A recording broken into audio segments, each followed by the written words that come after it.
sujet de l'innovation et de la recherche dans le cadre d'un continuum qui a été présenté ce matin donc, au cours de la présentation là, des programmes de recherche et d'innovation de la DGOS.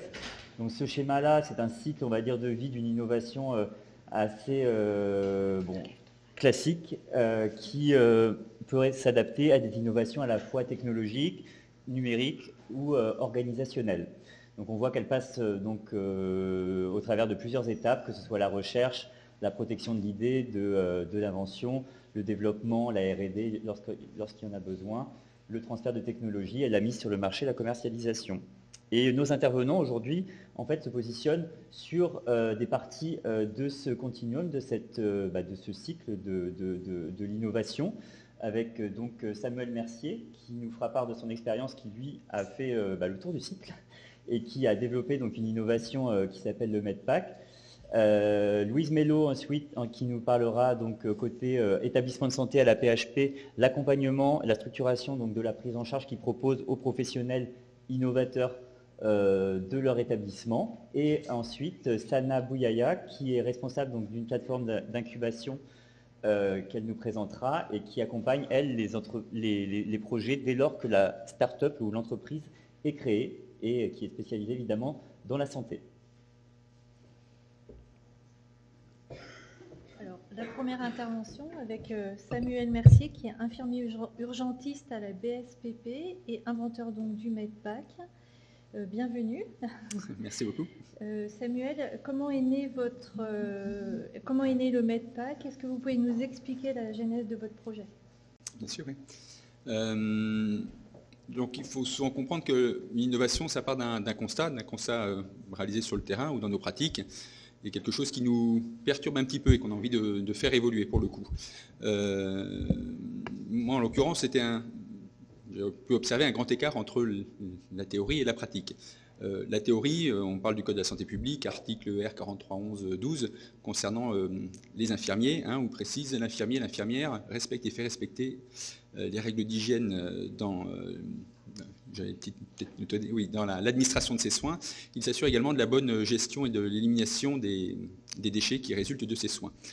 Il faut comprendre que moi, dans mes pratiques, médecine préhospitalière, on est formés tous en milieu hospitalier, mais le préhospitalier, c'est un autre domaine. On se rapproche plus de la médecine de guerre que de la médecine hospitalière, en termes de conditions de travail. Et alors, je ne sais pas si les photos... on ne voit pas la situation avant le MedPack. Il faut comprendre qu'en fait, sur intervention, on n'a pas de pied à perfusion, on n'a pas d'éclairage, on n'a pas de plan de travail, on n'a pas de poubelle disposée à droite ou à gauche de notre chariot ou une boîte à OPCT. Parfois, il pleut également, et on n'a pas de toit au-dessus de la tête. Donc, toutes ces conditions en fait, d'intervention font que on a déjà une charge cognitive très sollicitée de par l'adaptation que l'on doit réaliser pour faire nos soins dans de bonnes conditions. Et il faut comprendre aussi qu'en préhospitalier, il n'y a pas de prescription écrite, c'est des prescriptions orales. Il y a le stress lié à l'environnement avec les cris des parents, des enfants, on va dire des spectateurs, qui rajoutent un petit peu du stress à tout ça et donc de la charge cognitive. Donc l'idée était de diminuer cette charge cognitive, améliorer les conditions de pratique des soins en préhospitalier en développant pour le coup un matériel puisque il n'existait pas de moyens qui apportaient une solution à l'ensemble des problèmes cités. Très bien. Est-ce que vous pouvez nous expliquer quelles ont été les grandes étapes de la concrétisation de votre projet? Alors, comme tout projet, il faut déjà commencer par faire un point de situ. Donc, généralement, on fait ce qu'on appelle une expression fonctionnelle de besoin ou un cahier des charges. Moi, comme c'est une innovation, on va dire, technique, c'est plus un cahier des charges technique qu'il fallait réaliser. Donc, en gros, qu'est-ce que l'on attend de l'outil ou du matériel qu'on va vouloir développer. Donc, on fait une liste, c'est une énumération plus ou moins d'équipements que l'on souhaiterait voir organisés autour de notre outil de travail. Après, ce qu'il faut savoir, c'est que ça peut être intéressant de se faire aider par un bureau d'études pour ce genre de choses, parce que là, on a parlé un petit peu de la recherche en soins infirmiers, où on est très, très accompagné, j'allais dire cadré, etc. Là, pour le coup, sur tout ce qui est technique, développement technique, un bureau d'études, ça peut être d'une grande aide. Pareil, il faut savoir qu'à partir du moment où vous êtes salarié, d'une entreprise publique ou entreprise privée, à partir du moment où vous vous lancez dans une démarche d'innovation technique, vous avez une obligation de déclaration d'invention à l'employeur.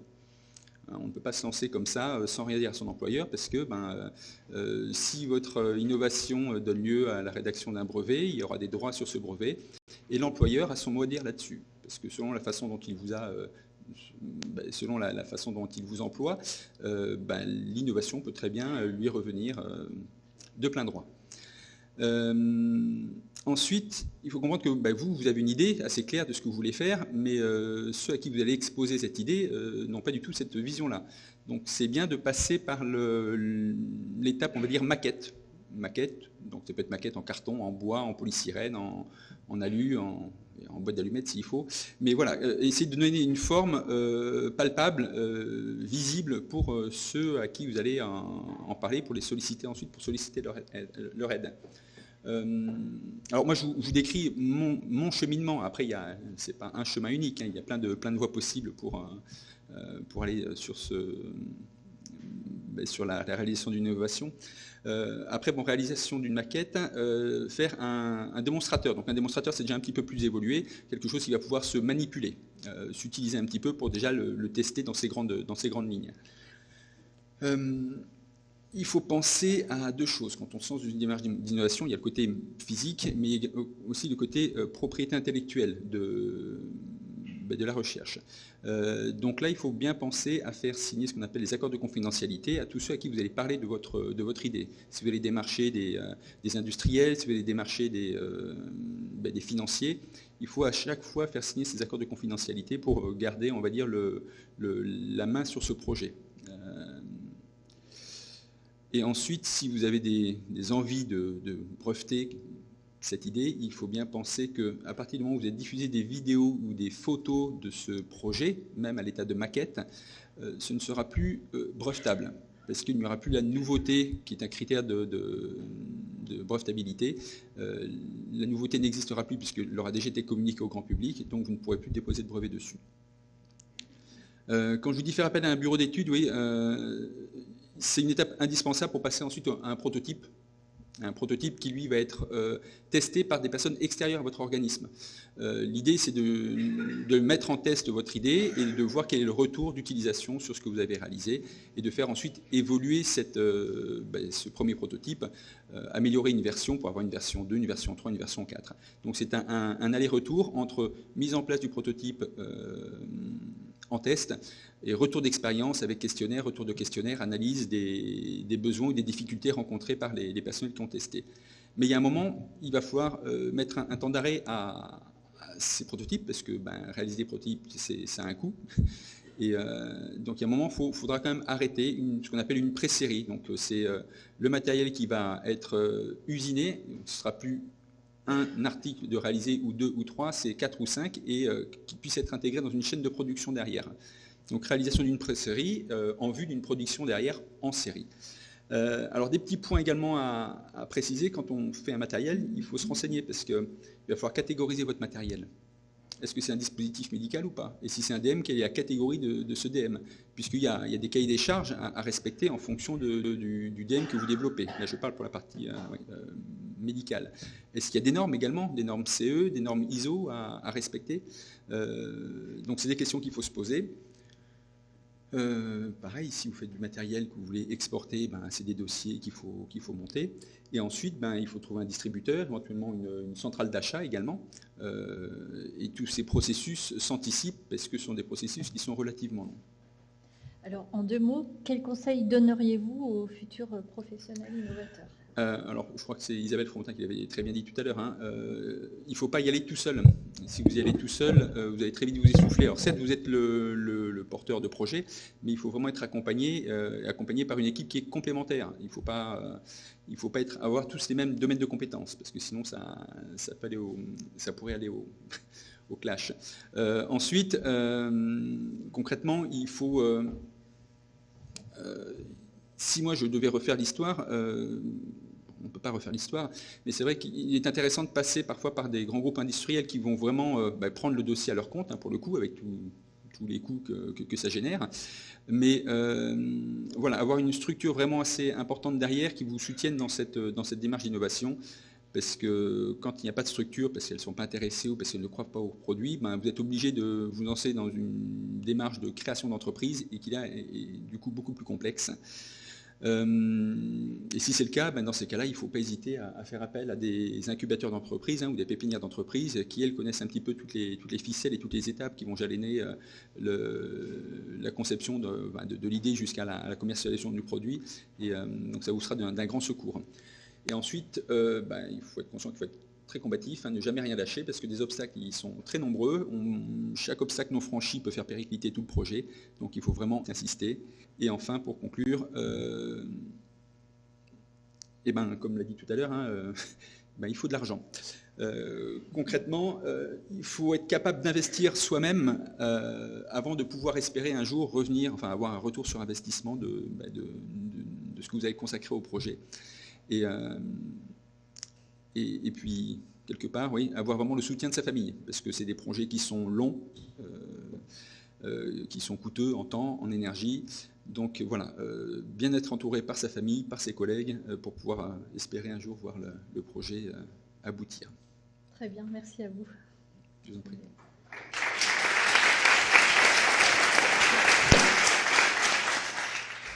On passe à l'intervention de Louise Mello, de l'équipe Innovation et Numérique, donc de la direction de la stratégie de la transformation de la PHP.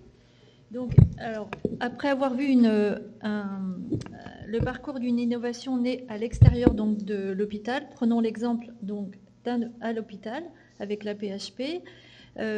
Comment avez-vous, Louise, structuré ce dispositif au sein de votre établissement ? Bonjour à tous. Donc effectivement, je fais partie de l'équipe innovation de la PHP.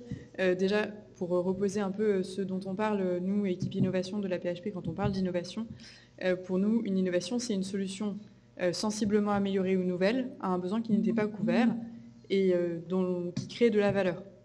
Donc cette innovation, elle peut être de plusieurs natures, elle peut être diagnostique, thérapeutique, elle peut aussi être technologique et numérique, donc ça peut très bien être une application, un robot, un algorithme d'IA, et c'est aussi de l'innovation organisationnelle et comportementale. Donc typiquement un nouveau mode de prise en charge, une nouvelle organisation d'un service, une nouvelle fonction, pour nous c'est une innovation. On le distingue de la recherche pure en se disant la recherche pour nous, à l'AP, c'est ce qui vise à accroître la somme des connaissances, c'est-à-dire on cherche à en savoir plus. L'innovation, c'est le moment où vraiment on cherche à amener cette connaissance au lit du patient, dans la main du professionnel.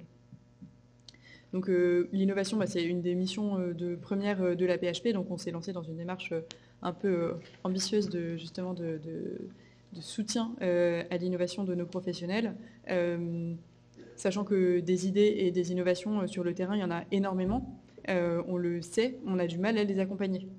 On a du mal à les accompagner aussi parce qu'on a du mal à les faire remonter, on a du mal à les connaître, et donc on a du mal à mettre en face les dispositifs de soutien qui pourtant existent, mais manquent de visibilité.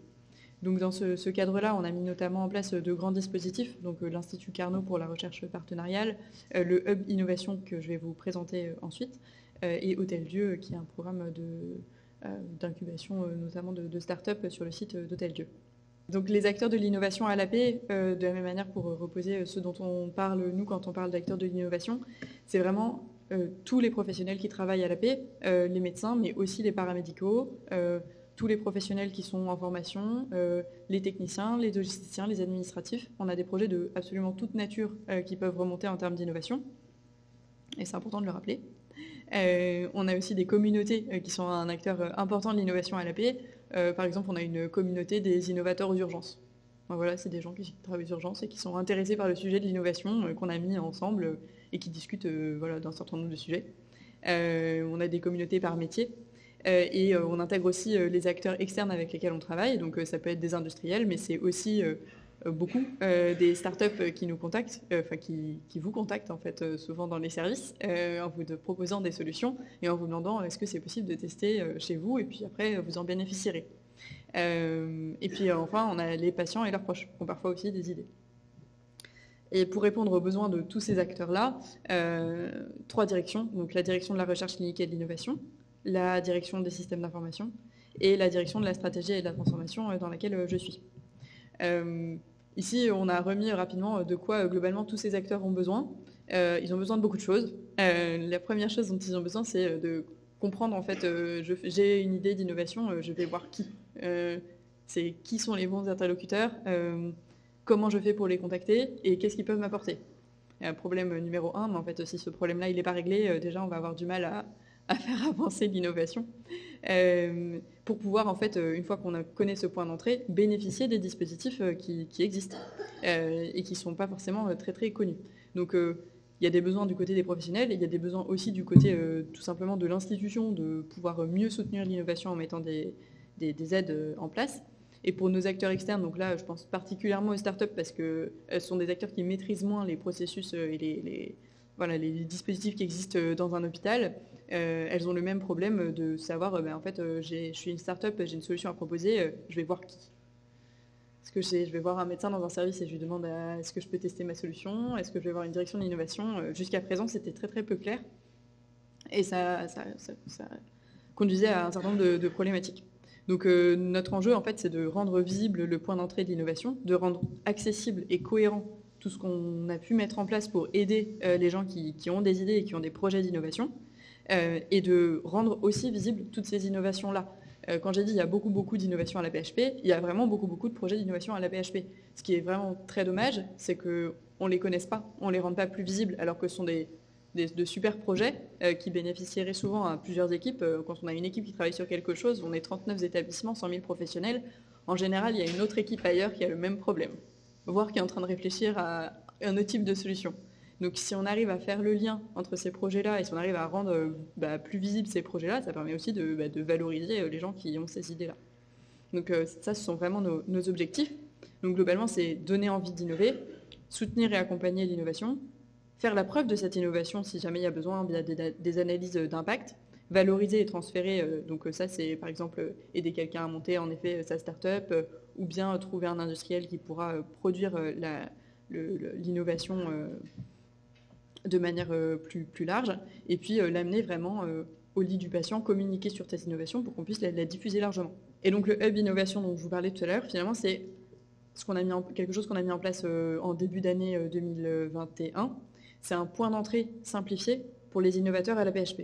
C'est vraiment de se dire, plutôt que d'aller toquer à toutes les portes des dispositifs d'innovation, à partir de maintenant, il y a une porte d'entrée, ça s'appelle le hub innovation, qui est accessible via une page internet. On dépose son projet et là il y a une équipe qui s'occupe de faire le redispatch, le réaiguillage de votre projet vers les bonnes personnes qui vont pouvoir vous aider. Vous savez que les innovateurs n'ont plus besoin de connaître eux l'intégralité des dispositifs d'innovation qui pourraient les aider.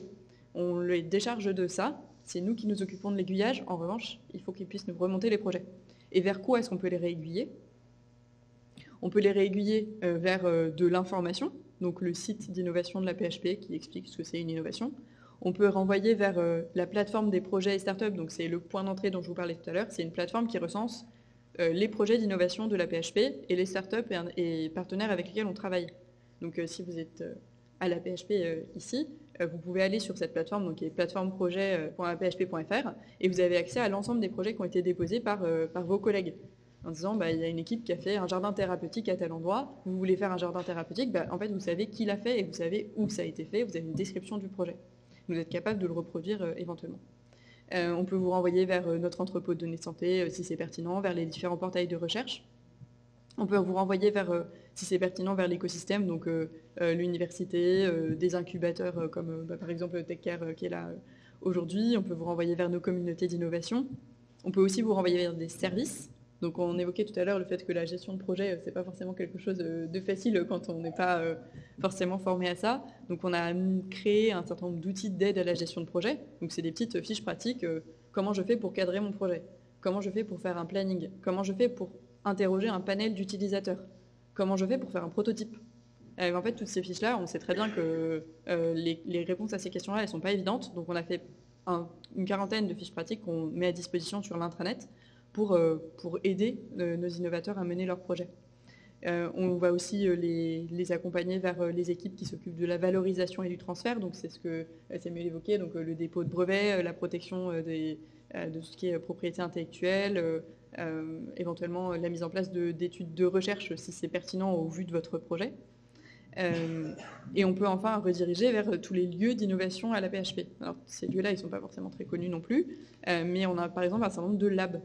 Alors, de même que dans la vie à côté, hors de l'hôpital, il y a des Fab Labs qui permettent d'aider les gens à mener leurs innovations. En fait, on en a aussi en interne à l'hôpital, ils ne sont juste pas forcément très connus.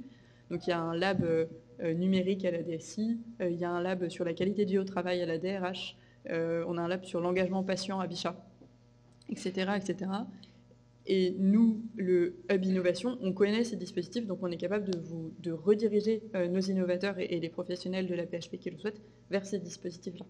Donc globalement, pour refaire un petit zoom sur vraiment les services qu'on propose à la PHP, donc ce qu'on a mis en place, on s'est appuyé en fait sur les services qui existaient déjà. C'est-à-dire qu'on n'a pas réinventé la roue. Le Hub, c'est pas le doublon des dispositifs qui existent déjà. On n'a pas recréé quelque chose en parallèle. On est un dispositif vraiment d'aiguillage et de coordination et de fluidification pour éviter d'avoir l'espèce d'errance diagnostique de j'ai un projet, mais je vais voir qui, machin me renvoie vers bidule, et puis au final, j'ai perdu 6 mois. Donc l'idée, c'est vraiment d'accompagner des projets plus vite, de soutenir leur diffusion, leur déploiement, et d'ainsi pouvoir diffuser vraiment une culture d'innovation à la PHP. Donc c'est un point d'entrée, des outils et de l'accompagnement. Donc typiquement, des outils pédagogiques qu'on a créés, qui sont bientôt accessibles sur notre nouvelle intranet qui arrive en fin d'année. On a les fiches, c'est quoi les achats publics? C'est quoi, comment je définis des indicateurs d'impact? Qu'est-ce que c'est des données personnelles et des données de santé? Alors c'est des questions qui peuvent vous sembler très déconnectées aujourd'hui, mais si jamais à un moment vous avez une idée de je veux monter une application de suivi de mes patients diabétiques, à un moment vous allez gérer des données personnelles. Et ça peut avoir un gros impact sur la construction de votre application. Donc c'est important de pouvoir avoir ces points-là en tête en fait très vite. Donc notre idée c'est de rendre très accessibles ces notions-là pour que vous puissiez avoir ces réflexes-là en tête lorsque vous conduisez vos projets. Très bien, merci à vous. Alors, comme vous l'avez dit, les professionnels, ils sont souvent contactés par l'extérieur ou eux-mêmes ont des projets. Que faire lorsqu'ils sont contactés par une start-up? Quel partenariat par l'extérieur? Qu'est-ce que vous préconisez? Alors, c'est une question qu'on a très souvent. Il y a beaucoup notamment de start-up. Ah oui, donc ça, c'est le visuel simplement de la plateforme qui est accessible à tous les professionnels de l'AP pour voir nos projets. Il y en a beaucoup de start-up qui contactent directement nos services parce qu'ils ont des solutions nouvelles qui sont intéressantes à proposer, qu'ils ont des réponses potentielles à des besoins qui existent dans la vraie vie, parce que ça peut être intéressant de travailler avec eux. Cependant, la problématique qu'on a au niveau APHP, c'est que parfois on a des projets similaires qui se montent en parallèle, avec des solutions potentiellement concurrentes. Ce qui peut poser problème à la fin du projet. On a un certain nombre de prérequis à respecter quand on travaille avec une entreprise. Alors, par exemple, le fait que si on a un outil numérique, il faut qu'il soit capable de se plugger à notre dossier patient. On ne va pas avoir 1000 dossiers patients à la PHP, il y en a un seul. Alors, on en pense ce qu'on veut, c'est Orbis, mais il n'est pas forcément très ergonomique. Il n'empêche que toutes les solutions doivent pouvoir se plugger à notre dossier patient. Et puis, quand on travaille avec une start-up, parfois elles viennent... Elle demande beaucoup d'expertise aux professionnels, donc à l'ensemble des soignants, parfois aussi à des patients. Elle demande beaucoup de retours. En fait, sachez que ce retour-là, c'est de l'expertise, c'est quelque chose qui se valorise, ça a de la valeur. Le fait de conseiller une start-up pour dire, quand vous faites un chariot de réa, je prends des exemples fantaisistes, mais vous devriez mettre la poignée ici, vous devriez mettre tel bouton là, vous devriez faire ci, faire ça, faire ça. En fait, si vous les aidez à designer leurs produits, ça a de la valeur, ça se protège, ça se valorise. Donc pour éviter de se retrouver dans des situations où finalement on était obligé de couper court à des collaborations avec des startups parce qu'elles étaient mal cadrées au départ, on a mis en place un nouveau process qui est que quand vous êtes contacté, quand un professionnel de l'AP maintenant est contacté par une startup pour faire un projet, on a mis en place une page de candidature pour les startups. C'est-à-dire que le lien n'est pas indiqué là, mais il est de plus en plus communiqué. C'est-à-dire qu'on va demander à la startup d'aller déposer sa candidature, d'aller déposer le projet qu'elle souhaite faire avec nous. Ce projet-là, il est relu par une équipe commune des équipes innovation de la PHP pour avoir une expertise vraiment 360. C'est-à-dire, est-ce que la startup, elle respecte nos prérequis en termes de gestion des données? Est-ce que la startup elle est compatible en termes de modèle économique avec ce qu'on fait? Par exemple, on ne peut pas avoir des startups des produits qui sont gratuits s'ils reposent sur de la revente de données patients. Ça, c'est quelque chose qu'on n'accepte pas à la PHP. Donc, si on a des startups qui viennent nous voir en disant « la solution, elle est gratuite parce que je reprends les données de vos patients et que je les revends », on va lui dire non, tout simplement. Mais ça, on a besoin de le savoir assez vite. Et donc, l'idée, c'est que les candidatures, elles sont relues maintenant par des équipes conjointes pour permettre en fait des lancements de projets, si la candidature est pertinente, qui sont bien cadrés dès le départ. Merci. Merci beaucoup. Merci.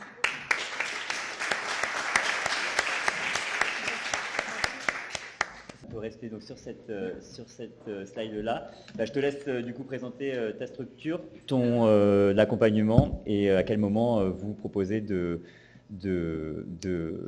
les accompagner. Merci Bastien et merci effectivement pour l'invitation. Bonjour à tous, moi je suis Sana. Alors juste avant d'expliquer en fait l'incubateur et pour rendre, on va dire, éviter effectivement de vous achever en cette fin de journée parce que je pense que voilà, courage à tous, c'est beaucoup de contenu sur toute cette journée. Ce que j'aimerais avant en fait, c'est plutôt de, si vous le voulez bien, en fait, faire une sorte de sondage un petit peu en réel. Je vais vous poser quelques questions et si vous voulez bien, là, si vous avez réponse à la question, vous levez simplement la main. Donc si vous pouvez, est-ce que vous pouvez lever la main? Combien sont ceux d'entre vous qui utilisent quotidiennement dans leur métier des applications? Ok, super.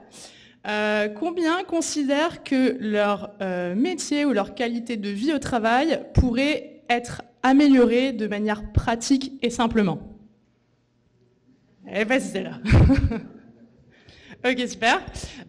Combien sont ceux d'entre vous qui ont des idées pour innover ou en tout cas s'intéressent à l'univers de l'entrepreneuriat? N'hésitez pas. Hein. Ok, super. Combien sont ceux d'entre vous qui considèrent que entreprendre, c'est très compliqué et ne veulent pas du tout se lancer? C'est honnête, au moins c'est honnête. Super. Ok, super. Alors, pour répondre effectivement à ce dernier point, et je pense qu'on a eu deux beaux exemples là-dessus, entreprendre peut paraître compliqué, c'est pour ça que effectivement je reprends ce que tu disais Samuel, il faut savoir s'entourer. S'entourer parce qu'effectivement quand on porte toute seule une idée, voilà, ça peut être déjà très isolant, on n'a pas forcément les bons leviers pour déjà impliquer effectivement les bonnes personnes qui aller voir. Donc c'est pour ça que Louise effectivement est ici aussi pour expliquer cette démarche. Là l'idée en fait c'est plutôt en fait de cette intervention, c'est ne pas hésiter entre guillemets à les déjà questionner. En fait, vous avez des sources d'informations, que ce soit au niveau de la PHP, que ce soit au niveau de témoignages de pairs, qui est assez intéressant et assez pertinent. Et puis l'idée, effectivement, c'est que c'est assez accessible. N'hésitez pas à questionner. Donc, entreprendre peut paraître compliqué, mais l'idée, voilà, si vous considérez, parce que vous êtes nombreux à avoir répondu oui, si vous considérez que vous avez des besoins non satisfaits, vous pouvez effectivement soit déjà aller creuser en termes d'information ce qui est accessible, ce que vous pouvez trouver en termes d'innovation, ou aller questionner effectivement autour de vous. Là, je vais vous poser une autre question. Combien sont ceux d'entre vous qui, justement, font de la veille sur des innovations en santé, soit sur des podcasts, soit sur des articles, soit sur des vidéos, ou peu importe la source d'information? Ok, très bien. Là-dessus aussi, n'hésitez pas avec tout ce qui est effectivement podcast, c'est assez accessible. Vous avez aussi LinkedIn qui peut être une bonne source d'information. C'est vrai que là-dessus, on s'en rend compte, c'est que même côté incubateur, c'est que l'accès à l'innovation, quand on n'est pas forcément du milieu, ça peut paraître un monde à côté. Sauf que ce qu'il faut, et je reprends encore une fois l'exemple de Medapac qui est super, c'est qu'il y a eu un besoin en fait qui n'était pas répondu, mais un vrai besoin. Et là-dessus, au final, tu as lancé ton entreprise là-dessus. Et ça répondait à ton besoin. Lancer mon entreprise. Hein, il a fallu créer une entreprise, mais moi, je ne dirige pas du tout cette entreprise. Tu es au board? Non, je suis... on a créé une entreprise, je suis juste actionnaire de cette entreprise, mais c'est tout. D'accord. Mais tu as fait partie effectivement du lancement et de la création de l'entreprise. Je suis porteur du projet à la base, oui. Ok, super. Très bien. Bon, ça répond effectivement à l'exemple. Donc, il y a eu un besoin, encore une fois, non identifié. Donc, tu t'es entouré des bonnes personnes pour pouvoir porter le projet. Encore une fois, j'insiste, hein, c'est là-dessus une entreprise, une fois qu'on a une idée, effectivement, comment on la porte, c'est déjà d'identifier en termes de compétences soi-même on est capable de porter. C'est-à-dire, voilà, moi j'ai une vision terrain, moi je connais plus sur la partie finance, moi je connais plutôt l'aspect autour de la réglementation, moi je connais entre guillemets plutôt les rouages côté, on va dire RH ou des compétences plutôt marketing, communication. Ça fait beaucoup de termes entre guillemets, mais c'est ce que effectivement si vous vous lancez effectivement, mais en tout cas ce que l'entreprise doit avoir comme pool de compétences, même au démarrage. En tout cas, il faut l'avoir en tête. Pour vous expliquer au niveau de l'incubation, parce qu'effectivement, quand on se sent seul ou même quand on a effectivement identifié une jeune équipe de 2-3 porteurs de projets, on vient de créer l'entreprise. Comment on passe de la validation effectivement du prototype et au passage à l'échelle, c'est-à-dire qu'on commercialise effectivement sa solution, que ce soit un produit effectivement en réel, une application, peu importe. Là-dessus, sur le modèle de l'incubation, l'idée, c'est de pouvoir en fait accompagner ces jeunes porteurs de projets après la création d'entreprise, c'est-à-dire qu'on n'intervient pas sur la conceptualisation de l'idée en entreprise. Là-dessus, effectivement, je pense que l'exemple de la PHP est plutôt intéressant, c'est qu'on intervient vraiment après. Et l'idée, c'est de se dire, OK, par rapport à comment mon incubateur accompagne, on a un premier prototype, on a des premiers résultats concluants, et nous, notre rôle, c'est de pouvoir vous challenger. C'est-à-dire, OK, voilà, vous avez votre feuille de route, vous pensez que vous allez dans cette direction, et le rôle de l'incubateur, c'est effectivement de vous faire poser les bonnes questions. On ne trouvera pas les réponses à votre place, c'est pas notre rôle, entre guillemets, mais c'est vraiment de vous aider à grandir, de vous former au final via ces questions, et de vous mettre en relation avec les bons interlocuteurs. Personne n'est expert en tout, c'est impossible. C'est-à-dire que même un entrepreneur ne peut pas se prétendre expert en comptabilité, expert en réglementation. C'est au final plutôt l'entrepreneur, son rôle, c'est de se dire « Ok, moi j'ai ces compétences-là et je vais aller chercher les bonnes personnes de confiance ». Donc voilà, c'était un petit peu, entre guillemets, un peu en a cappella. J'en suis désolée, mais je préfère effectivement éviter de vous refaire partager une présentation, sachant qu'il y a eu des beaux contenus partagés sur comment passer de l'idée à l'entreprise, comment en fait retrouver les bonnes personnes, comment innover au sein d'un établissement de soins. Mais je voulais quand même un petit peu voir avec vous où est-ce que vous en étiez en termes effectivement d'innovation, le monde de l'entrepreneuriat, et éviter que ça vous fasse non plus trop peur. Donc, en termes déjà d'accès à l'information, vous pouvez trouver effectivement différents podcasts qui proposent des témoignages d'entrepreneurs. Vous pouvez effectivement accéder sur LinkedIn. Ce que je peux aussi vous proposer, c'est que TK organise à l'Hôtel de Ville le 4 novembre matin un événement, donc le lancement de notre dernière promotion de start-up, ce qui vous permettrait effectivement d'avoir déjà, on va dire, un petit aperçu, parce que 15 sur le tissu de start-up en France, c'est vraiment minime. Mais voilà, c'est de vous proposer en fait un moyen de vous donner accès de manière publique et assez librement au final à des innovations. Je ne sais pas s'il y a des questions. Oui, alors j'en ai une, merci beaucoup. Tu l'as un peu évoqué, mais est-ce que tout le monde peut entreprendre? En fait, quelles sont vraiment, de la part de ton retour d'expérience, les qualités essentielles pour que ça réussisse? Oui, effectivement, là-dessus, c'est une bonne question, et je pense que c'est pour ça aussi l'idée un petit peu de le sondage. Je pense que beaucoup d'entre vous se disent moi, je ne peux pas entreprendre parce que je ne connais pas tel ou tel domaine. Là-dessus, en fait, tout simplement, déjà en termes de qualité plutôt personnelle, c'est d'avoir une certaine humilité pour reconnaître en fait vraiment ses propres compétences et savoir lesquelles compétences listées un petit peu on a besoin. Cette première-là. Deuxième à avoir en tête, c'est une capacité à écouter et à apprendre assez rapidement. C'est-à-dire les entrepreneurs sont capables effectivement de changer de direction assez rapidement parce qu'ils vont tester à chaque fois, tester le modèle, que ce soit sur le plan économique, en tout cas comment ils se financent, tester le prototype, c'est-à-dire auprès d'utilisateurs, se dire ok là ça marche, là ça ne marche pas, l'utilisateur ne considère que mon produit, celui que je propose, il n'est pas pertinent. Donc d'être capable effectivement de s'adapter assez rapidement. Et encore une fois, c'est de se dire, c'est d'admettre que notre produit n'est pas parfait dès le départ. On le voit sur certains effectivement porteurs de projets qui visent le prototype fini, parfait. Au final, ça prend beaucoup trop de temps sur le lancement. Et il ne sera jamais parfait parce que vous allez constamment l'améliorer, parce que vous avez besoin à chaque fois des utilisateurs pour récupérer effectivement un certain nombre d'informations et constamment vous améliorer. Je vais vous prendre l'exemple de Doctolib. On va dire l'utilisation de base. L'idée, c'est effectivement de pouvoir avoir en fait un agenda partagé à la fois avec le professionnel de santé et l'utilisateur. Ça a bien évolué depuis. C'est-à-dire que maintenant, on a ajouté effectivement la téléconsultation, le partage de l'ordonnance, et je pense qu'il nous réserve encore d'autres surprises.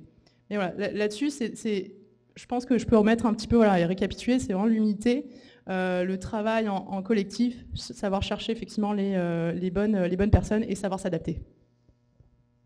Merci beaucoup. Et notre dernier intervenant ne pourra pas être présent aujourd'hui, donc c'est Louis Potel qui travaille au RESA, donc qui est une centrale d'achat, et qui devait nous parler donc de la commande publique et notamment des marchés publics et des règles un peu que ça implique. Est-ce que l'un ou l'une d'entre vous se sent de donner quelques conseils sur cet aspect-là, en sachant que ces slides seront partagés, mais c'est vrai que c'est parce que je sais que si on veut mettre un pied à l'hôpital, c'est vraiment une condition, un facteur clé de succès, et ça peut être un peu complexe si on n'a pas les bases.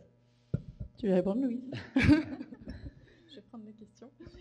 Alors, je ne suis pas non plus spécialiste des achats publics, donc c'est très bien qu'on partage les slides. Elles seront là. J'ai essayé de répondre un peu comme je peux. C'est vrai que globalement, un des grands défis que rencontrent les entrepreneurs à l'hôpital, c'est le fait qu'on est soumis au marché public. Donc, comme on dépense de l'argent public, on ne peut pas le dépenser n'importe comment, ce qui est tout à fait normal. Donc, on doit respecter un certain nombre de règles. Notamment, en fonction de la nature des achats qu'on fait et de leur montant, on est soumis ou pas au fait de faire des appels d'offres. Alors, je parle de ce cas de figure-là spécifique parce que c'est celui qui pose le plus de problèmes à des startups. Globalement, dans le privé, vous voulez acheter une solution, vous l'achetez. Ça paraît simple. Hein. Dans le public, si le produit que vous souhaitez acheter, il dépasse un certain montant, un certain prix, vous êtes obligé de faire un appel d'offres public. C'est-à-dire que vous êtes obligé de dire moi je veux acheter une solution qui fait ça et ça et ça. Et ensuite, tous ceux qui souhaitent proposer une solution qui répond à ces spécifications-là ont le droit de candidater. Et vous allez devoir choisir sur un certain nombre de critères qui ont été préétablis. Donc c'est-à-dire qu'en fait la solution que vous allez choisir au final, c'est pas forcément celle que vous aviez imaginée en entrée. Et notamment quand une start-up contacte l'hôpital, elle vient nous voir en disant voilà, j'ai une super solution, je veux que vous l'achetiez. Alors nous, on est très partant pour l'acheter, sauf que si elle rentre dans le cadre des marchés publics, en fait, on est obligé de faire un appel d'offres. Donc ça veut dire que la start-up, elle va se retrouver en concurrence avec d'autres start-up et potentiellement face à des géants comme, je ne sais pas moi, Orange Healthcare. Ce qui peut être un tout petit peu déstabilisant pour une boîte qui est peut-être petite. Donc nous, ce qu'on recommande aux startups et aux gens qui souhaitent être entrepreneurs, c'est de déjà anticiper ces choses-là, se renseigner sur ce que c'est les marchés publics, quels sont les montants en fonction du type d'outils qu'ils souhaitent proposer, et si c'est possible, de passer par des centrales d'achat hospitalières. Donc Louis, il est au RESA, donc c'est une centrale d'achat, c'est-à-dire en fait, les centrales d'achat, elles font des appels d'offres en amont, donc c'est possible pour les entreprises de se faire référencer, et ensuite, nous, hôpitaux, on peut aller piocher un peu sur étagère des solutions qui sont déjà pré-référencées, sans avoir à faire d'appel d'offres. Donc en fait, c'est une manière d'éviter une mise en concurrence, parce qu'on a la mise en concurrence, entre guillemets, elle a déjà été faite par la centrale d'achat. Donc le conseil qu'on donne, nous, aux startups, quand elles nous contactent, c'est de, en fait, allez vous faire référencer auprès d'une centrale d'achat. Il y a le RESA, il y a aussi l'UGAP. Ça évite derrière des désillusions, parfois, quand c'est pas au courant qu'on va les mettre en concurrence de manière large. Ça répond très partiellement à la question, j'en suis bien consciente. Mais... Non, mais c'est déjà, je pense, un avant-goût, et je pense on est tous d'accord sur le fait que ça doit être anticipé très tôt. Peut-être Samuel, tu peux ajouter. Rajouter un petit point. Alors, il y a deux types de procédures maintenant, que ce soit sur RESA ou UGAP. Une procédure classique pour les entreprises déjà existantes, et il y a une procédure pour les startups, pour les produits innovants, qui est une procédure beaucoup plus rapide d'acquisition et de mise en place sur étagère, on va dire, au niveau au niveau des centrales d'achat. Parce qu'une procédure, généralement, ça dure entre 1 an et 1 an et demi, entre le moment où il y a une appel d'offres qui est faite, qui est étudiée, mise en concurrence, étude des dossiers, etc. C'est 1 an et demi. Pour les solutions innovantes, donc qui n'ont pas de concurrents sur le marché, ils ont des formules qui font à peu près 6 mois. Enfin, oui, c'est assez récent, hein, mais c'est à peu près ça, 6 mois avant de voir votre produit proposé sur étagère. Et effectivement, tous les services publics passent généralement par des centrales d'achat. Et donc, c'est quasiment indispensable de mettre ces produits en place au niveau de ce type d'organisme. Est-ce que vous avez des questions pour nos intervenants ?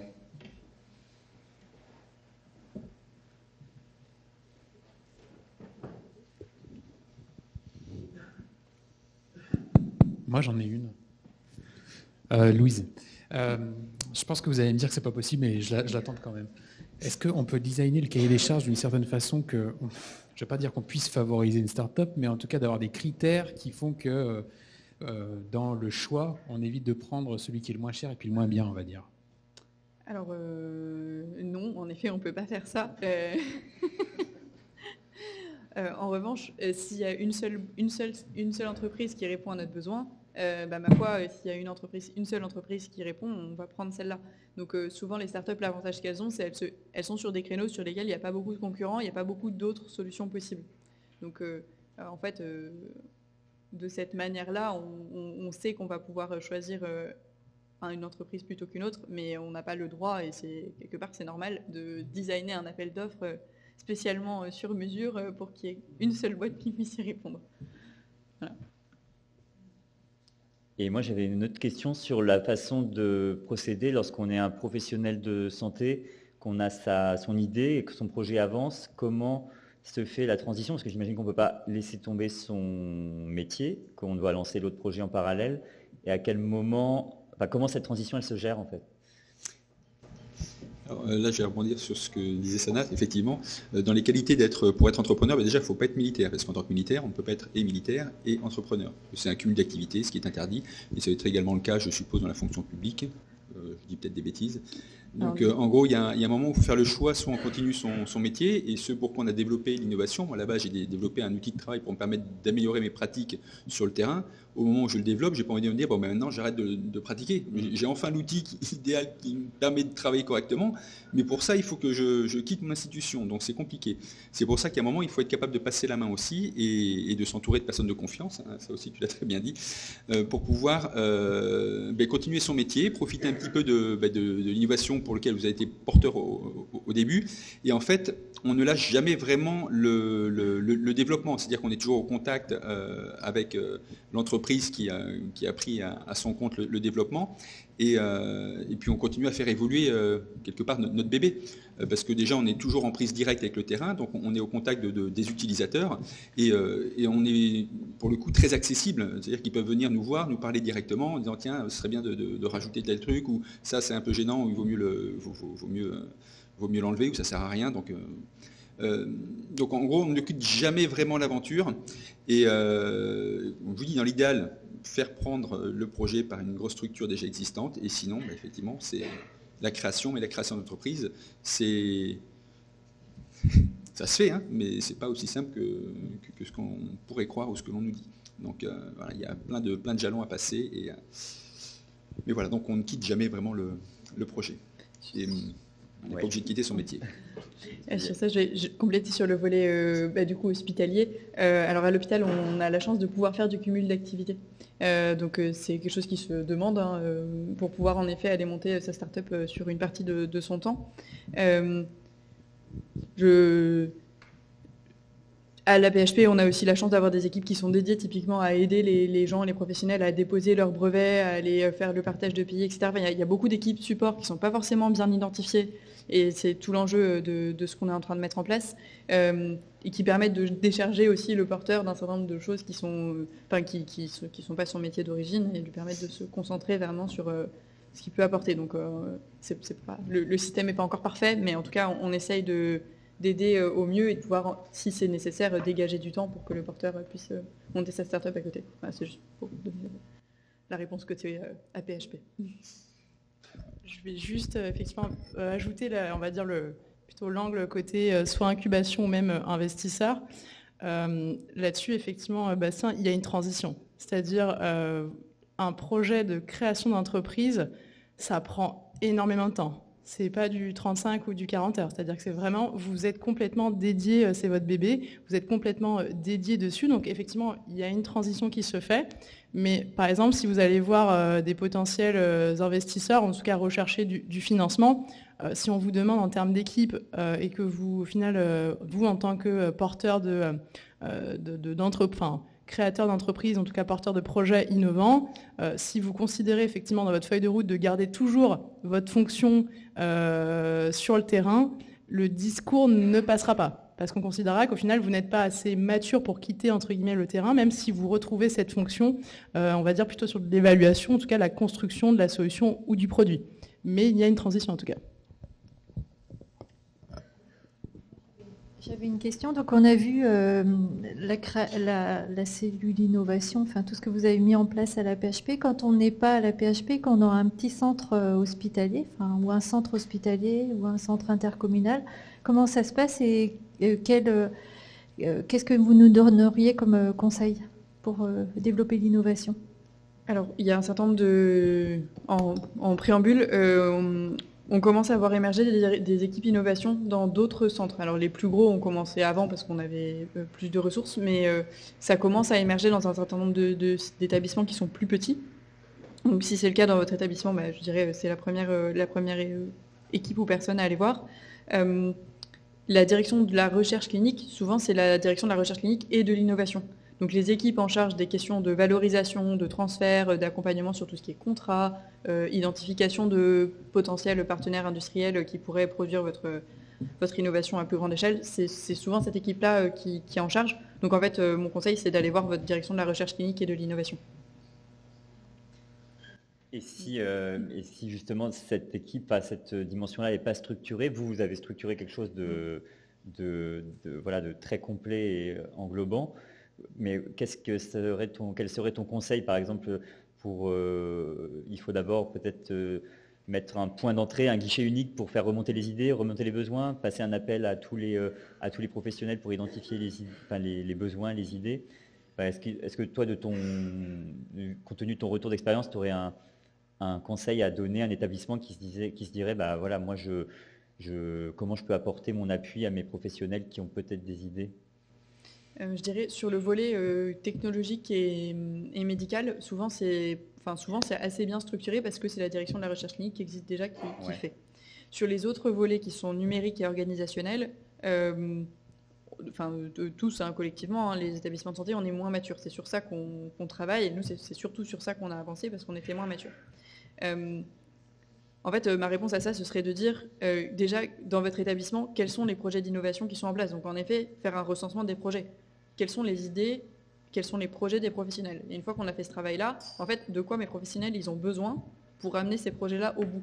Et c'est c'est ce travail-là d'identification vraiment des besoins qui va permettre de mettre en face potentiellement des services, des équipes, voilà. Donc, tous les porteurs de projets n'ont pas les mêmes besoins. Il y en a certains qui ont besoin d'accompagnement en gestion de projet. Il y en a d'autres qui vont avoir besoin d'aide sur du transfert. Il y en a d'autres qui vont avoir besoin d'aide sur être mis en relation avec d'autres professionnels.